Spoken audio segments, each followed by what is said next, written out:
और इन्हीं मनु महाराज के एक बेटे हैं जिनका नाम है नभग, उनके पुत्र है नाभाग, और नाभाग के पुत्र है राजा अम्बरीश। ये राजा अम्बरीश कैसे हैं? बड़ी धर्मात्मा व्यक्ति है, बड़ी परम भगवत भक्त हैं। सप्तद्वीपवती वसुंधरा के एक छत्र सम्राट हैं, लेकिन फिर भी अपना सब कुछ राज्य वैभव छोड़ करके मथुरा में रहते हैं और भगवान द्वारकाधीश की सेवा करते हैं। आपको पता है, इनके जीवन की एक घटना बताऊं आपको, शायद ही आपने सुनी होगी। राजा अम्बरीश, उनकी सेवा इतनी पक्की थी, उनका भाव ऐसा था कि श्री ठाकुर जी को जो रोटी का भोग लगेगा ना, उस गेहूं को भी स्वयं राजा अम्बरीश अपने हाथों से पीसते थे। अब एक दिन की बात है, राजा अम्बरीश चक्की पीस रहे थे, गेहूं को पीस रहे थे। अचानक से राजा अम्बरीश को कुछ महसूस हुआ। क्या महसूस हुआ? पीछे से ऐसे लगा कोई हवा कर रहा है, और उस हवा के साथ साथ राजा अम्बरीश को आज जो इत्र ठाकुर द्वारकाधीश को धराया था ना, उस इत्र की खुशबू आई। जैसे ही पीछे घूम करके देखते राजा अम्बरीश, साक्षात द्वारकाधीश खड़े और अपने पीताम्बर से राजा अम्बरीश को हवा कर रहे हैं। चरणों में गिरकर कहने लगे, राजा अम्बरीश, प्रभु ये आपको शोभा नहीं देता, आप द्वारकाधीश हैं और आप यहाँ मेरी सेवा में लगे, ये आपको शोभा नहीं देता। ठाकुर जी ने कहा, बोले अम्बरीश, सप्तद्वीपवती वसुंधरा के एक छत्र तुम सम्राट हो, तो हमारी सेवा के लिए ये चक्की पीसना भी तुम्हें शोभा नहीं देता। जब तुम अपने पद को छोड़ करके मेरी सेवा कर सकते हो, तो मैं भी अपना पद छोड़कर तुम्हारी सेवा कर सकता हूँ। ये श्री ठाकुर जी का भाव है। और ये राजा अम्बरीश, इन्होंने क्या किया? राजा अम्बरीश ने 1 वर्ष तक चलने वाले शुद्ध एकादशी का व्रत का संकल्प किया है। राजा अम्बरीश ने बड़ा ही शुद्ध एकादशी का व्रत किया, व्रत करके 1 वर्ष पूरा व्रत किया है। अब जिस दिन व्रत का पालना करना था ना राजा अम्बरीश को, द्वादशी का दिन आया, प्रातः काल का समय था, पालना करने के लिए बिल्कुल तैयार हुए। उसी समय दुर्वासा मुनि उनके द्वार पर आए। दुर्वासा मुनि के आते ही कहा राजा अम्बरीश ने, बोले ब्रह्मदेव पधारे, आपका स्वागत है, प्रसाद पाओ। दुर्वासा जी ने कहा, बोले हम यमुना के तट पर जा रहे हैं, पहले संध्या वंदन करेंगे, ठाकुर जी का ध्यान करके आएंगे, फिर प्रसाद पाएंगे। गए यमुना जी के तट पर, दुर्वासा मुनि बैठे, उनको लगी समाधि। अब यहाँ समस्या खड़ी हो गई, क्या कि द्वादशी तिथि ज्यादा समय तक थी नहीं और राजा अम्बरीश को पालना करना था।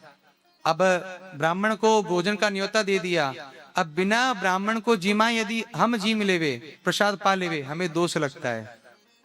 और भैया इस बात का आप भी सदैव ध्यान रखना, आपके घर में जब कोई उत्सव हो, किसी का जब कोई श्राद्ध आवे, तो पहले ब्राह्मण को भोजन करवाओ और उसके बाद स्वयं पाओ।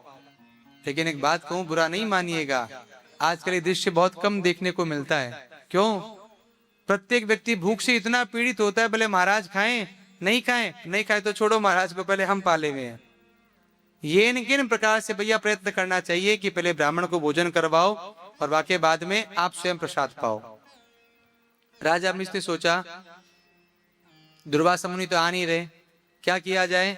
तो जितने धर्माचार्य वहां बैठे थे उनसे पूछा कि हमें क्या करना चाहिए। उन्होंने आदेश दिया, बोले काम करो, सबसे शुद्ध जो पालना होता है वो तुलसी के पत्ते का और भगवान के चरणामृत का होता है, आप उससे पालना कर लो, आपका पालना भी हो जाएगा, व्रत भी नहीं टूटेगा और ब्राह्मण का भोजन भी बाद में आराम से हो जाएगा। राजा अम्बरीश ने हाथ में चरणामृत लिया, तुलसी का पत्ता लिया, जैसे ही पालना करने के लिए भैया तैयार हुए, सामने से दुर्वासा मुनि आए, क्रोध आया। दुर्वासा मुनि ने कहा, बोले ब्राह्मण को भोजन का न्योता देकर पहले स्वयं पालना करते हो, और अपनी जटा उखाड़ी, पृथ्वी पर पटकी, उससे कृत्या नामक अग्नि उत्पन्न हुई। अब वह राजा अम्बरीश को मारने के लिए आगे बढ़ी, लेकिन राजा अम्बरीश घबराए नहीं। क्यों नहीं घबराए? क्योंकि उनको पता है कि भगवान ने अपना सुदर्शन चक्र मेरी रक्षा के लिए नियुक्त किया हुआ है। अपने स्थान पर बड़े प्रेम से खड़े रहे। कृत्या आगे बढ़ी, सुदर्शन ने सबसे पहले कृत्या को भस्म किया। अब कृत्या आई कहां से? दुर्वासा जी से। तो दुर्वासा जी के पीछे पीछे पीछे सुदर्शन चक्र भागने लगा। और भैया ऐसा चक्कर लगाया है दुर्वासा जी को सुदर्शन चक्र ने, दौड़ते दौड़ते ब्रह्मलोक में गए। हे ब्रह्मदेव रक्षा करो। ब्रह्मा जी ने कहा, बोले हमारे बस की बात नहीं, कहीं और जाओ।